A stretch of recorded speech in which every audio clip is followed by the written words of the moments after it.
Halo teman-teman, perkenalkan nama saya Arif Manggule, mahasiswa program studi pendidikan kimia Universitas Kristen Indonesia.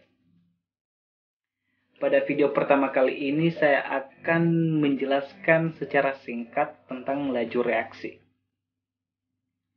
Perlu kita ketahui bahwa dalam kehidupan sehari-hari pun, reaksi kimia ini sering kita melakukannya.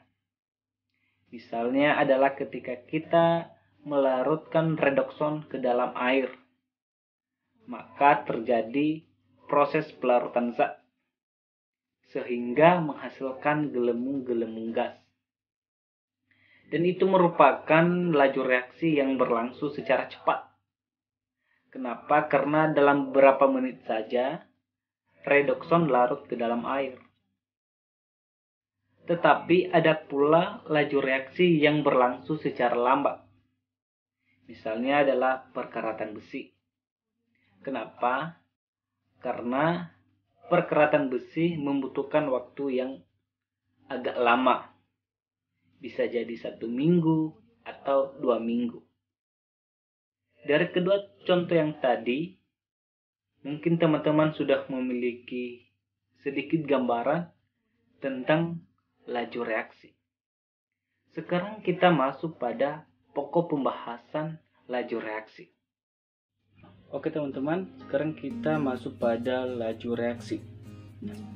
Laju reaksi adalah kecepatan proses terjadinya suatu reaksi sehingga reaktan habis dan berubah menjadi produk. Nah, di sini ada A plus B menghasilkan C plus D. Jadi sebut aja A plus B ini adalah reaktan dan CD ini disebut dengan produk. Nah, contoh laju reaksi yang berlangsung cepat adalah reaksi antara larutan asam dan basa. Sedangkan contoh reaksi yang berlangsung lambat adalah perkaratan besi. Oke teman-teman, sekarang kita masuk pada persamaan laju reaksi. Pada reaksi A plus B menghasilkan C plus D. Nilai persamaan laju reaksi adalah V sama dengan K dikali dengan konsentrasi A pangkat X kali dengan konsentrasi B pangkat Y. Oke teman-teman, bisa lihat keterangannya di sini. V sama dengan laju reaksi, K sama dengan konstantan atau tetapan laju reaksi, X sama dengan orde atau tingkat reaksi terhadap A, dan Y sama dengan orde tingkat reaksi terhadap B. Nah, untuk menentukan orde reaksi perlu kita ketahui dulu bahwa orde reaksi itu adalah jumlah pangkat konsentrasi dari zat yang bereaksi. Pada umumnya orde reaksi berupa bilangan bulat positif yang nilainya tidak dapat ditentukan dari harga koefisien reaksi, melainkan harus berdasarkan data dan percobaan. Secara otomatis nilai orde reaksi total adalah penjumlahan orde seluruh reaktan. Nah, di sini ada contoh teman-teman. Teman-teman bisa lihat. Yang pertama, V sama dengan K dikali konsentrasi A dikali dengan konsentrasi B memiliki orde reaksi total sama dengan 2. Kenapa? Konsentrasi A pangkat ada 1, konsentrasi B ada 1. Jadi kalau misalnya kita jumlahkan 1 tambah 1, totalnya sama dengan 2. Oke, yang kedua adalah V sama dengan K dikali dengan konsentrasi A dibagi dengan konsentrasi B memiliki orde reaksi total sama dengan 0. Kenapa 0? Kalau misalnya ada pembagian seperti ini, maka nilai pangkat dari konsentrasi B jadi minus. Jadi 1 dikurang 1, totalnya sama dengan 0. Yang ketiga adalah V sama dengan K dikali konsentrasi A pangkat 2 konsentrasi B memiliki orde reaksi 3. Jadi tinggal dijumlahkan aja pangkatnya, jadi totalnya sama dengan 3. Yang keempat adalah V sama dengan K dikali dengan konsentrasi A pangkat 2 dikali dengan konsentrasi B pangkat 2 memiliki order reaksi 4. Oke teman-teman, mengerti sampai di sini ya. Nah, sekarang kita lanjut pada contoh soal. Pada reaksi NO2 plus CO2 menghasilkan NO plus CO2. Didapat hasil percobaan sebagai berikut. Jadi teman-teman bisa lihat di sini ada 3 eksperimen yang sudah dilakukan dan dia dapat data konsentrasi NO2 satuannya molar ada 0,1, 0,4, 0,1. Data dari konsentrasi CO satuannya molar ada 0,1, 0,1, 0,2. Laju reaksi yang didapat molar per sekon ada 0,05, 0,8, 0,05. Yang ditanya adalah tentukan hasil percobaan. Pertama, order reaksi total. Rumus laju reaksi menentukan konstantan laju reaksi. Oke teman-teman, bisa kita lihat. Nah, caranya gimana? Cara untuk menentukan order reaksi ini, pertama kita cari dulu nilai dari order NO2. Caranya gimana? Caranya kita lihat dari data CO2 yang sama.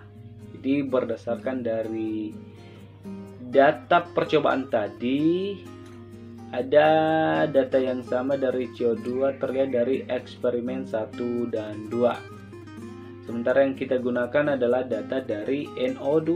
Jadi situ ada 0,1 per 0,4 dipangkatkan dengan X. X ini adalah order dari NO2 sama dengan 0,05 per 0,08. Sorry, 0,05 per 0,8. Ya, teman-teman juga bisa lihat dari data yang sama dari CO2 ya teman-teman ya. Nah, jadi kita sederhanakan langsung. Jadi hasilnya adalah 1/4 per X sama dengan 1/16. Nah, bagaimana supaya nilai 4 itu sama dengan 16? Jadi nilai X sama dengan 2. Kenapa? 4 pangkat 2 hasilnya sama dengan 16. Langkah yang kedua adalah mencari order CO. Ya, kita cari order dari CO. Caranya gimana? Kita lihat data yang sama dari NO2. Ya, seperti yang kita lakukan tadi pada langkah pertama. Nah, berdasarkan dari data percobaan terlihat dari eksperimen 1 dan 3 NO2 yang sama ya. Jadi data yang kita gunakan adalah data dari CO. Ada di situ 0,1 sama dengan 0,2. Jadi 0,1 per 0,2 dipangkatkan dengan Y. Ya, Y itu adalah order dari CO. Sama dengan 0,05 per 0,05. Itu nilai dari laju reaksi ya teman-teman. Maka hasilnya sama dengan 1/2 pangkat Y sama dengan 1. Jadi nilai Y sama dengan 0. Kenapa bisa 0? Semua bilangan yang dipangkatkan dengan 0 hasilnya sama dengan 1. Jadi tinggal dijumlahkan saja. Nilai X tadi ada 2 dan nilai Y sama dengan 0. Jadi 2 tambah 2 teman-teman sama dengan 2.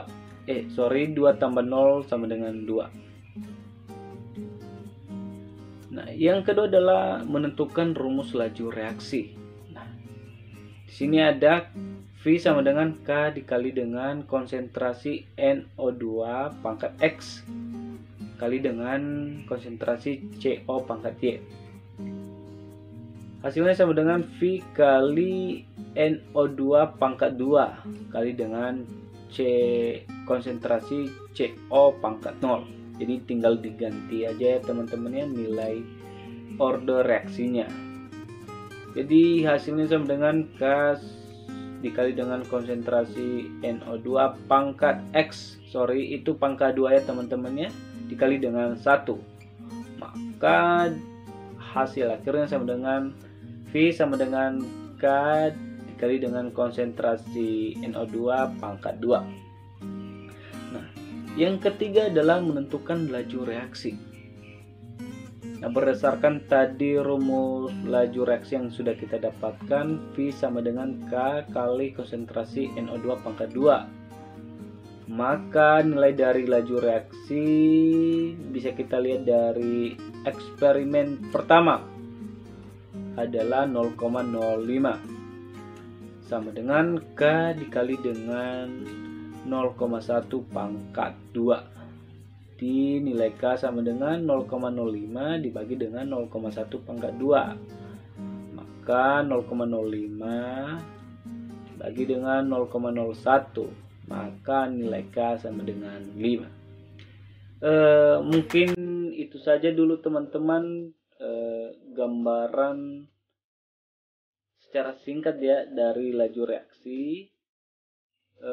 Kita akan nanti lanjut pada video berikutnya mengenai penjelasan lagi tentang laju reaksi ini. Jadi saya mohon kepada teman-teman untuk selalu menonton video berikutnya. Terima kasih.